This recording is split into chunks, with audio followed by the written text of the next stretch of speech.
Atos 27. Nós vamos ler apenas alguns versículos. Versículo 1.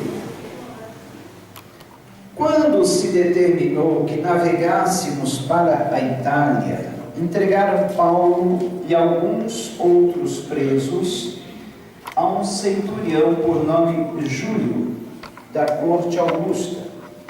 E embarcando em um navio de Adramítio, que estava prestes a navegar em demanda dos portos da costa da Ásia, fizemos-nos ao mar, estando conosco Aristarco, macedônio de Tessalônica, e no dia seguinte chegamos a Sidom. E Júlio, tratando Paulo humanamente, permitiu-lhe ver os amigos para que cuidassem dele. Partindo dali, fomos navegando abaixo de Chipre, porque os ventos eram contrários. Agora nós vamos pular para o versículo 9.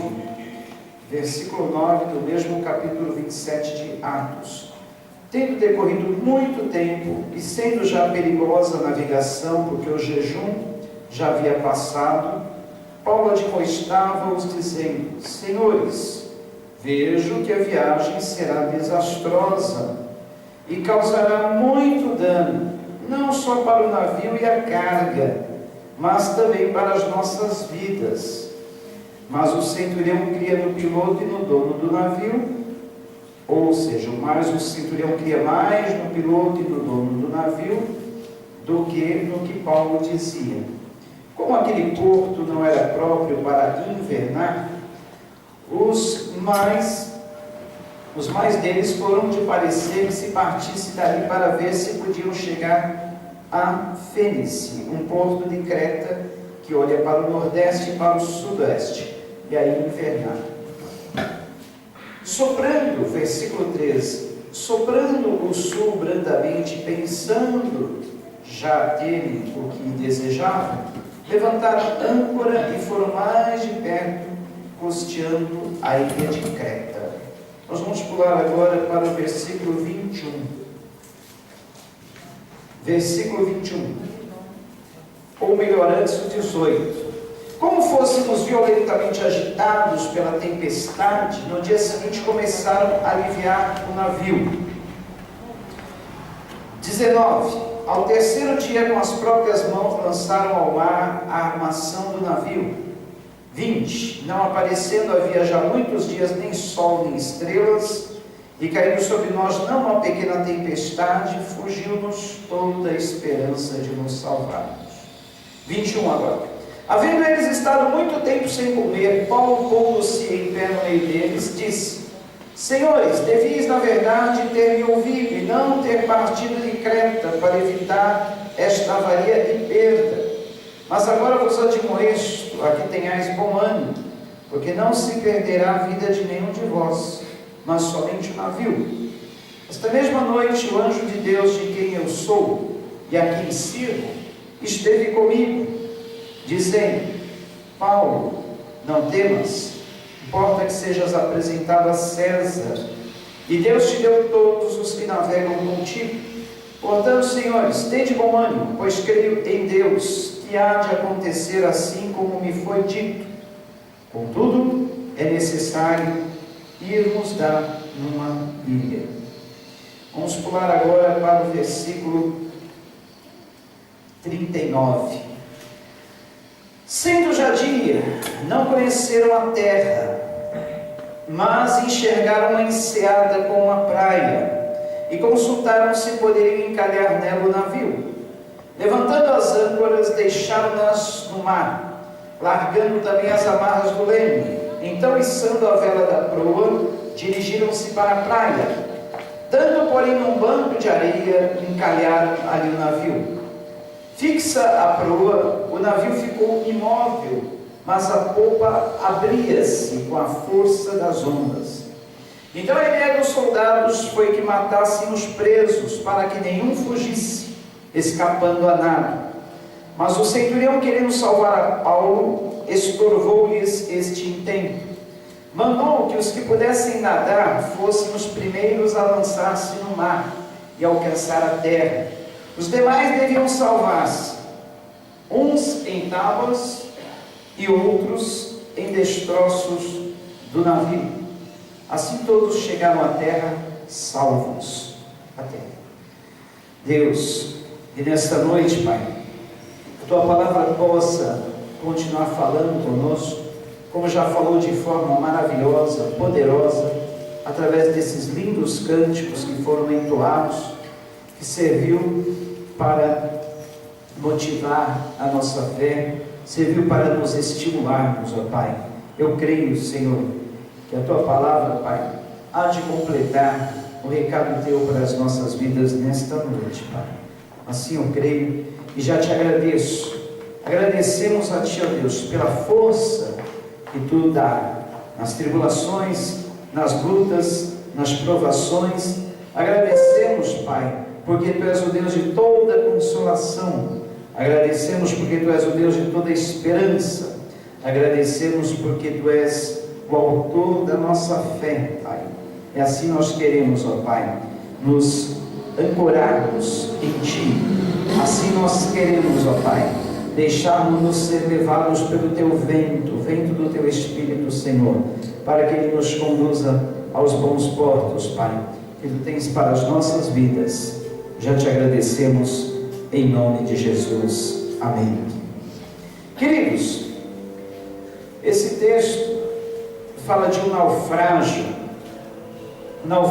em que Paulo e alguns marinheiros sofreram. É bom a gente frisar que Paulo não estava nesse navio numa viagem qualquer, numa viagem de cruzeiro. Ele não estava nesse navio passeando. Ele estava lá porque ele era um preso, e junto com outros presos deveriam se apresentar à corte maior de julgamento que ficava em Roma, na Itália. E foi exatamente nessa deslocação para a Itália, Roma, que o navio sofreu esse naufrágio. Foram vários dias na voragem do mar, foram várias semanas que Paulo e aqueles companheiros passaram naquela dificuldade. E esse capítulo, todo o capítulo 27, narra as dificuldades pelas quais passou Paulo e seus companheiros naquele navio. Foi uma grande turbulência que afetou o navio e, consequentemente, levou aquele navio ao naufrágio. Mas o interessante é que, no meio de tudo aquilo, nenhuma vida se perdeu e todos se salvaram. Como diz o último versículo que nós lemos, alguns conseguiram nadar, outros salvaram-se segurando em tábuas, e outros em destroços do navio. E assim todos chegaram à terra salvos. Eu quis ler esse texto para falar que nas nossas vidas muitas vezes sobrevêm tribulações, sobrevêm ondas, tempestades sobre o nosso barco, que nos levam muitas vezes a naufragar e quase a perecer. E no meio de todo esse vendaval, tempestades, maremotos, naufrágios ou tribulações que vêm sobre a nossa vida, Deus, Ele quer saber o que resta ou o que restou da nossa fé. Lembre-se, a fé não pode se perder no meio da tribulação que você passa. Às vezes você vê o seu lar, o seu casamento, a sua vida desmoronando, naufragando, um sonho, uma esperança, uma perspectiva.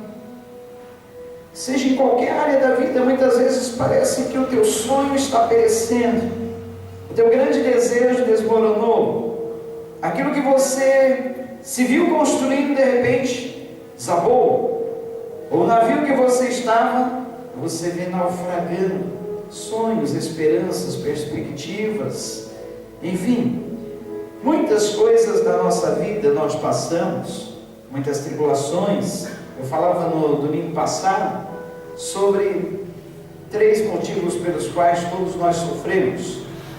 O primeiro deles, exatamente por viver no mundo decaído e sofremos as consequências disso.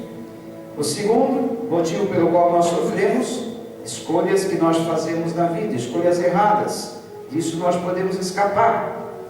No mundo decaído que nós vivemos, não temos como escapar. As consequências vêm, mas das escolhas nós podemos nos safar. Agora tem a terceira razão pela qual nós sofremos, que é exatamente para que, com a mesma tribulação, com a mesma consolação com que nós fomos consolados, possamos consolar a outros, como diz a segunda carta aos Coríntios, capítulo 1 e os seus versículos. Porque muitas vezes, queridos, como eu falei, somente a pessoa a qual o sapato aperta sabe exatamente onde dói. Muitas vezes nós não temos condições de entender, sentir o que o irmão está passando. E Paulo, na verdade, ele diz que nós devemos ter entranháveis afetos de misericórdia, ou seja, conhecer o que está lá dentro, no mais profundo da alma do nosso irmão, para que nós possamos sentir com ele a sua dor, para que nós possamos também transmitir-lhes as palavras que vão renovar, que vão fortalecer a sua alma e o seu espírito. Jó, quando passou por toda aquela tribulação, olha só que interessante o que sobrou da fé de Jó. Jó chegou a amaldiçoar o dia do seu próprio nascimento. Jó não amaldiçoou a Deus, como sugeriu a sua esposa. Ele apenas amaldiçoou o dia do seu nascimento. Ele achou que seria melhor não ter nascido do que ter passado por tudo aquilo que ele passou. Enfim, mas no final, no capítulo 42, olha, capítulo 42 é o extrato do que sobrou da fé desse homem chamado Jó. E olha, a gente pode depurar que daqui, olha, sobrou coisas lindas, sobrou uma coisa maravilhosa, uma coisa preciosa que está no capítulo 42. Olha que Jó responde ao Senhor, depois de tudo que ele passou, ele disse assim: olha, Senhor, eu sei que podes fazer todas as coisas, e que nenhum dos teus planos pode ser frustrado. Olha só que interessante, Deus. Depois que ele passou, isso aqui está no último capítulo do livro de Jó.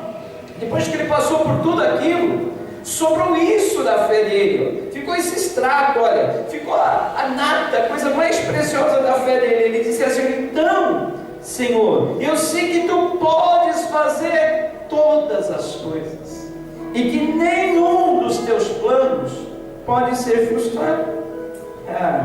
E aí ele fala assim: tu perguntaste, quem é esse que obscurece o meu conselho sem conhecimento? Certo é que falei de coisas que eu não entendia, coisas tão maravilhosas que eu não poderia saber. Tu disseste, agora escute, e eu falarei. Vou fazer-lhe perguntas, e você me responderá. Meus ouvidos já tinham ouvido a teu respeito, mas agora os meus olhos te viram. Por isso menosprezo a mim mesmo e me arrependo no pó e na cinza. A nossa fé, queridos, é como o ouro. O ouro e a prata também, porque ambos eles passam pelo fogo. Olha, veja só. A prata é aquecida. Daquele aquecimento se perdem as escórias, fica só o metal precioso. Ouro também. Veja só, vocês nem imaginam o processo que é o ouro. Para que se consiga talvez uma quantidade de ouro para fazer uma aliança como essa, fina, precisaria de talvez um caminhão de cascalho, contendo no meio desse cascalho alguma quantidade pequena de ouro. Quem trabalhou na extração de ouro, uma certa vez falou isso: olha, às vezes para retirar 1, 2 gramas de ouro, precisa se retirar um caminhão de cascalho, de pedras onde supostamente pode haver ouro. Mas depois de quebrada aquelas pedras, depois de tudo ali, olha, peneirado, depois de tudo separado, depois de tudo analisado, o que sobra mesmo é 1, gramas de ouro, todo aquele trabalho. E assim a nossa fé no meio das tribulações. No meio das tribulações, olha, sai fora, é tirado, é excluído. Cascalho, pedregulho, aquilo que não tem valor, fica só a essência, aquilo que realmente tem valor. Então depois que Jó passou por tudo isso, sobrou a essência da fé dele, que é isso que está no capítulo 42, afirmação: pensei que tu podes fazer todas as coisas. Ele acabou entendendo e crendo que Deus poderia fazer todas as coisas, todas, e que nenhum só dos seus intentos poderia ser frustrado. Marcos, no capítulo 4, versículo 40, mostra uma certa vez onde os discípulos de Jesus estavam com medo, estavam sem fé, estavam apavorados, porque também viram as ondas virem contrariamente sobre eles. Eles viram a tempestade. Então diz que naquele dia, versículo 35 de Marcos 4, ao anoitecer, disse ele aos seus discípulos: vamos para o outro lado. Aí, deixando a multidão, eles o levaram no barco, assim como estava. Outros barcos também o acompanhavam. Levantou-se um forte vendaval, e as ondas se lançavam sobre o barco, de forma que este ia se enchendo de água. Jesus estava na polpa, dormindo com a cabeça sobre um travesseiro. Os discípulos o acordaram e clamaram: Mestre, não te importa que morramos? Ele se levantou, repreendeu o mar e disse, repreendeu o vento e disse ao mar: aquiete-se, acalme-se. O vento se aquietou e fez-se completa bonança. Então perguntou aos seus discípulos: por onde? Por que vocês estão com tanto medo? Ainda não têm fé? Eles estavam apavorados e perguntavam uns aos outros: quem é este que até o vento e o mar lhe obedecem? Quem é este que até o vento e o mar lhe obedecem? Olha, no meio da tempestade, no meio das ondas fortes, no meio dos ventos contrários, naquele momento em que o pequeno barco que levava os discípulos estava quase para naufragar, afundar, Jesus acalma aquela situação. Eles ficam tão boquiabertos que eles perguntam: quem é este? Quem é este que até o vento e o mar lhe obedecem? Eles ainda não estavam conhecendo plenamente a Jesus. Eles ainda não estavam percebendo que Jesus podia fazer todas as coisas, como Jó percebeu no final de toda a sua provação. Queridos, eu falava aqui domingo passado, não sei se vocês lembram. Olha, gente, fazendo um retrospecto da minha vida nesses 50 anos, 30 anos de ministério, eu vi que nós já passamos por várias coisas, muitas, não todas ainda, mas muitas coisas nós já passamos. Nós temos condições de consolar pessoas em situações semelhantes, parecidas. Mas Deus falou: mas ainda tem mais situações para vocês passarem. Não é só isso. E nessa fase da nossa vida, quase 30 anos de ministério, 25 anos de casamento, nós estamos vivendo umas situações novas, diferentes, com relação a filhos, coisas que a gente nunca tinha passado, e que agora a gente compreende um pouco da dor de quem passa por essas coisas. Pelo menos duas situações novas nós estamos passando nesses últimos tempos, e situações bem atribulosas, dificultosas. Se não bastássemos essa situação, que alguns sabem que nós estamos passando, Ontem, quando minha esposa voltou do consultório médico com a minha filha, está no 5º mês, ela entrou chorando no corredor. Mesma hora, pronto, Senhor, mais uma tribulaçãozinha, né? Mas quando eu vi, a coisa era pior do que eu imaginava. Bem, o médico que fez o ultrassom recomendou que fôssemos a um especialista, porque ele acha que o cérebro da criança não está se desenvolvendo.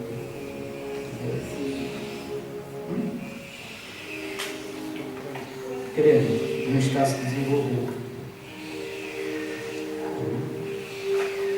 Nessas horas a gente começa a pensar um monte de coisa, fuçar na internet, ver por quê, quais os motivos, quais as possibilidades. E eu fiquei assustado quando eu comecei a ver na internet algumas coisas sobre uma formação do cérebro. Aí quando hoje nós fomos a um especialista, nós comprovamos que a coisa era realmente séria, muito séria mesmo. A própria especialista que fez o ultrassom, ela olhando bem para mim e disse: é muito grave mesmo. Foi mostrando no ultrassom, olha, o crânio está mal formado na nuca e tem uma má formação também na testa, a ponto do cérebro sair fora da cavidade craniana, tanto na nuca como na testa. Mas o coraçãozinho do bebê está batendo. A gente ouviu o coração dele batendo. Mesmo nessa situação, o bebê tem vontade de viver. E ela disse: olha, eu vou encaminhar vocês para o Hospital Guilherme Álvaro, porque só lá, em toda a Baixada Santista, tem especialistas para isso. Uma equipe que vem lá do Hospital das Clínicas atender voluntariamente aqui, e eles têm uma equipe que eles coordenam de estudantes só